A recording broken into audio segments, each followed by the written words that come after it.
मी Maggi खातो. माझ्या mummy Maggi बनवते.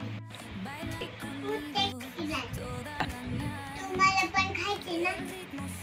चला मी खातो. तर मागे जे आरवीने ब्लॉगिंग केलं तर हो ते आरवीनेच केलेले आहे आणि मला असं वाटते की इथून पुढे पण आता ती 1 वर्षाने ब्लॉगिंग करायला लागणार आहे. मला ह्याचा खूप आनंद होतो आहे.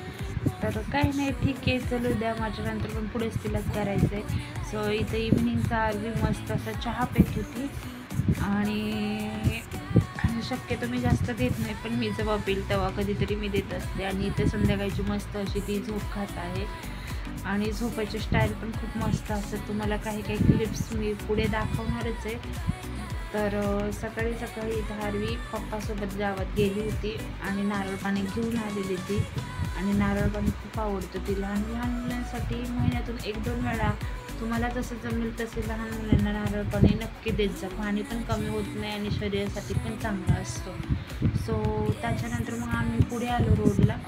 इथं काळूबाईची ज्योत चालली होती, म्हणजे काळूबाईची स्थापन होती त्या दिवशी. तर इथं आम्ही आलेलो, तर मस्त असं दर्शन वगैरे केलं. काळूबाईचं रथ आलेला ना. सो त्याच्यानंतर मग आरवीला दर्शन करून घेतलं. हे बघू शकता आरवी कशी केक खाते. सो मस्त असं दर्शन वगैरे केलं आणि असं काय असतं तर बघायला खूप भारी वाटतं. त्याच्यानंतर आम्ही आलो इकडे आजीच्या घरी आणि आजीच्या घरी बघा वाटी घेऊन बसली आहे. काहीतरी गप्पा मारू होती आत्तूसोबत. आता तिच्या गप्पा तर तुम्हाला माहिती कशा असतात. त्यानंतर मग कंटाळून आलो घोसाळे काढायला, कारण घरापाठी मागले घोसाळे आलेले. चला म्हटलं काढूयात. इतके घोसाळे लागले ना की घोसाळे खाऊनच विचारच घोसाळ्यासारखं चालला आहे सध्या तर. सो त्याच्यानंतर मग इथे दुपारच्याला आरवीने चाकू घेऊन आलेली का तिला नारळ पाणी प्यायचं होतं. तर तुम्ही म्हणता आताच पिलं तर परत काय, तर तिला कुठेतरी छोटूला नारळ सापडलेला आणि मला घेऊन आली, मम्मा मला नारळ पाणी प्यायचं. आणि नंतर तिने ग्लास पण घेऊन आलेली. तर हो, आणि नंतर मग आम्ही ट्रॅक्टरची हवा घेतली. मस्त असं ट्रॅक्टरमध्ये बसलो. त्याच्यानंतर अननसवाला आलेला, तर मस्त असं अननस घेतलं आम्ही. आम्हाला काहीतरी नवीन नवीन खायला बघायला आवडतं असं मला तर माहितीच आहे.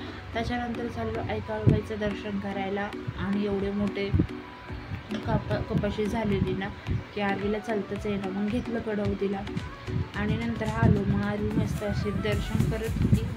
हे आहे दैत्य काळूबाईचे, तर पाया वगैरे पडली ती. त्याच्यानंतर मग आत मंदिरामध्ये पाया पडायला आली. आणि इथं वातावरण बघा कसं आहे, मस्त आहे ना, तर भारी वाटतं 4च्या पुढे. तर इथं दर्शन झालेलं. त्यानंतर मग आरवीचा नंबर लागला. तर आरवी बघा दर्शन करायला पण आधी व्हिडिओ चालू कर म्हणत असते, तर असं आहे तिचं. तर दर्शन केलं, नंतर तिला टिक्का वगैरे लावला आणि देवबाप्पाचा प्रसाद खाल्ला. आणि प्रसाद तिला खूप आवडतो, गोड.